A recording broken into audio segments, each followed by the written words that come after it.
Qué bueno que pueda continuar con nosotros aquí en su segmento de Vida Sana. Vamos a estar abordando el tema de artropatía cervical con nuestra especialista, la doctora Hazel Smith. Bienvenida, doctora. Gracias por estar aquí con nosotros en Acción 10 en la mañana. Bienvenida. Gracias. Agradeciéndole primeramente a Dios, como todos los días, por un día más de vida que nos da y agradeciéndoles a ustedes el espacio. La artropatía significa, se refiere a las articulaciones o enfermedades articulares, en este caso, de la columna cervical. Entonces el tema se llama artropatía cervical porque nos vamos a ir al segmento cervical, que es el segmento donde está el cuello. Entonces, el segmento donde está presente el cuello tiene muchísimas funciones, como son, por ejemplo, agacharnos, hacia un lado la cabeza, hacia el otro. O sea, es muy importante que la articulación cervical esté sana. ¿Cómo se diagnostica la artrosis cervical? Bueno, dentro de las enfermedades está la artrosis cervical. La artrosis cervical es una artrosis que es una enfermedad lenta que poco a poco va empezando a presentar sintomatología en el paciente. La primera sintomatología es el dolor. Entonces el paciente llega a la consulta refiriendo que tiene dolor en el cuello. Entonces se descartan a través de la historia clínica y el examen físico si tiene un problema muscular o si tiene un problema propio de la columna cervical, y entonces se le envía una radiografía anteroposterior y lateral de la columna cervical, porque esa, como la que vemos ahí, por ejemplo, nos da y nos refleja datos muy importantes de cómo están los cuerpos vertebrales. Digamos, ahí hay una columna rectificada, la columna cervical no tiene que estar rectificada, ella tiene que tener una lordosis, una leve curvatura, pero al estar rectificada, eso provoca más dolor en el paciente, provoca rigidez muscular, provoca tensión muscular y también puede provocar pérdida de la memoria, sensación de mareos. Entonces el paciente a veces se va donde el otorrinolaringólogo para que le revise esa área, no tiene nada. ¿Por qué? Porque su problema es a nivel del cuello cervical. Ahora, ¿qué es lo que ocasiona o cuáles son las situaciones de riesgo que puede producir este tipo de padecimiento? Bueno, ahorita por lo general es el estrés. El estrés nos puede conllevar a desarrollar este tipo de artropatías cervicales, porque a veces uno los problemas los carga en la espalda y entonces sobre todo a nivel de los hombros.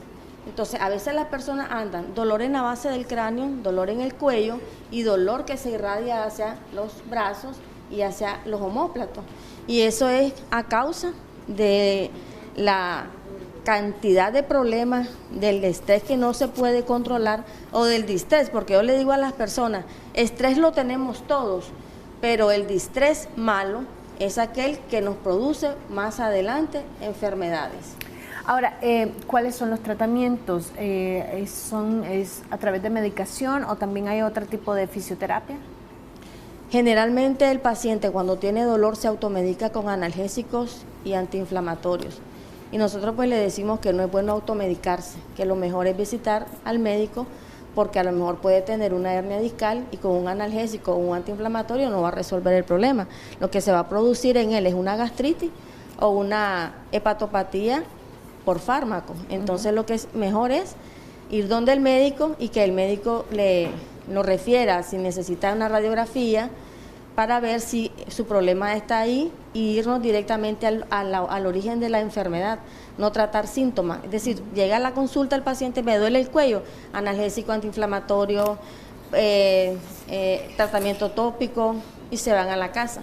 Pero el problema persiste una vez que se termina el tratamiento. Entonces nosotros lo que buscamos es el origen de la enfermedad, para así darle el tratamiento. La hernia discal es otra de las enfermedades que puede conducir a una artropatía. Sí, cervical. Es que la artropatía es la hernia discal. Entonces la hernia discal produce compresión de las raíces nerviosas y de las arterias vertebrales que irrigan el cerebro.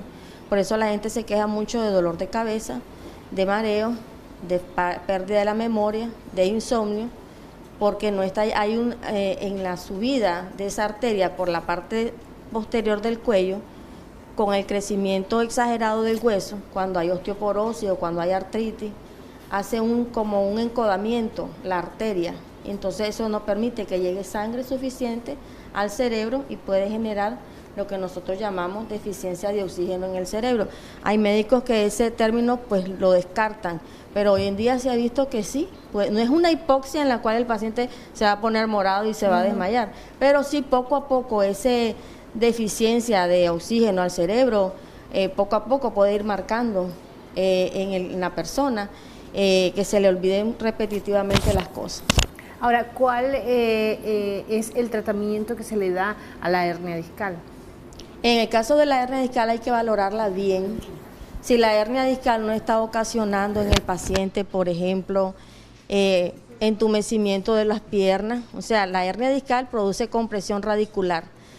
Entonces, las raíces nerviosas que van hacia las manos, por ejemplo, que estamos hablando de la hernia cervical, si la parestesia, el entumecimiento se va hacia las manos, significa que está muy protuida, muy fuera del espacio intervertebral y está ocasionando un compromiso radicular. Entonces eso me genera pérdida de la fuerza en las manos, me genera entumecimiento de los dedos de la mano, calambres en la mano. Entonces por eso es importante hacerse una tomografía, no, hacerse una resonancia magnética, porque en la resonancia magnética está mucho más específica. A veces el paciente puede tener hasta 2 o 3 hernias en el mismo segmento. Si el paciente, por ejemplo, no quisiera realizarse algún tipo de cirugía, aunque este sea el tratamiento más indicado, puede tomar otro tipo de medidas para aliviar el dolor e incluso casi desaparecerlo. Aliviarlo sí, y mejorar la calidad de vida del paciente. Nosotros lo que realizamos es acupuntura, terapia neural. Como yo soy anestesióloga, se le ponen unos bloqueos paravertebrales, porque eso le ayuda al paciente a mejorar el dolor, pero no significa que se le van a quitar las hernias. Ahora, ¿cuándo se tiene que operar el paciente? Cuando ya siente que está perdiendo la fuerza en el miembro superior. Entonces sí es criterio de cirugía. Pero hay pacientes que con solo las terapias, bajar de peso, no ponerse objetos pesados en la cabeza, pueden mejorar su calidad de vida sin necesidad de la cirugía. Excelente. ¿Sus recomendaciones finales, doctora? Bueno, mis recomendaciones en el caso del cuello, cuidarse lo que es la articulación, es tratar de no dormir con muchas almohadas, porque cuando nosotros dormimos con muchas almohadas, hacemos que el cuello se incline hacia adelante y lo rectificamos, perdemos la curvatura. Otra recomendación es que a la hora de dormir traten de dormir en forma fetal, de lado, con una almohada entre las rodillas y una almohada que llegue, que salga de la base del cráneo hacia arriba, porque eso es lo que no va a producir problemas en el cuello. Dejar de utilizar mucho la postura, o sea, las malas posturas, como por ejemplo esta, inclinado en el celular. Entonces eso puede generar a largo plazo que también el paciente presente alguna artropatía y le duele. O sea, el paciente llega un momento en que no puede mover el cuello y anda rígido, pero es la misma mala postura que tiene porque está pegado del celular o en la computadora. Entonces ahí hay que hacer una higiene postural. Entonces eso es lo que se le explica al paciente una vez que llega y se realizan las terapias. No subir objetos pesados sobre la cabeza, o sea, no cargar objetos pesados en la cabeza, evitar muchas almohadas. Ahora, hay otro que, por ejemplo, cuando vas manejando, te golpean, te pegan por detrás del vehículo y te da el síndrome del latigazo. Entonces, hay gente que les ponen el collarín.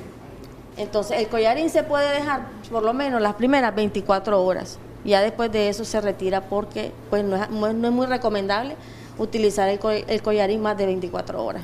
Perfecto, muchísimas gracias, doctora, por esas recomendaciones para todas las personas que nos están sintonizando. Recuerda, por favor, visitar al especialista y no automedicarse, para que sean los médicos los que le recomienden lo indicado en cada uno de los casos. Nosotros vamos a hacer una pausa comercial, ya regresamos con mucho más de aquí de su revista Acción 10 de la Mañana.